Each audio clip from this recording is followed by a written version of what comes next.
O 21 de febreiro celebrase o Día Internacional da Lingua Materna e non queríamos deixar pasar esta oportunidade para recomendarvos na Bebetica Infantil as túas primeiras palabras.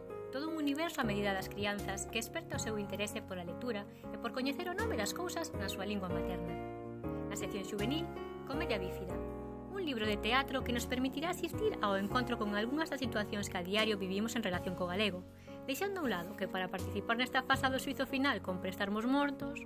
En fin, se queredes rir, sorrir e pensar co telón de fondo de algunha das cousas que facemos e dicimos sobre a nosa lingua, non o deixedes de ler. En novela para adultos, A Esmorga.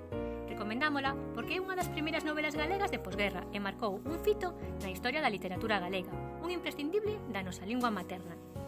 Entre os libros de non ficción, Letras Primeiras. Esta investigación trata sobre as orixes da escrita en galego a partir do estudo da versión galega do Foral do Burgo de Caldelas, cara a 1228 e 1250. Tamén sobre a escrita romance con particular atención ás áreas de Allariz e Caldelas, e ademais trata de identificar algúns dos trovadores galegos máis antigos. No tocante aos libros digitais da Biblia da Coruna, Malas linguas. Pódese calumniar a unha lingua? Hai linguas malas ou boas? Hai linguas bonitas ou feas, útiles ou inútiles?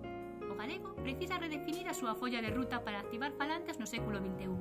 Para contribuir a ela, a Deputación da Coruña organizou as xornadas Malas linguas, unha oportunidade para facer diagnose, analizar a situación actual e desde aí trazar, imaginar e coller folgos para continuar o camiño da normalización lingüística do galego.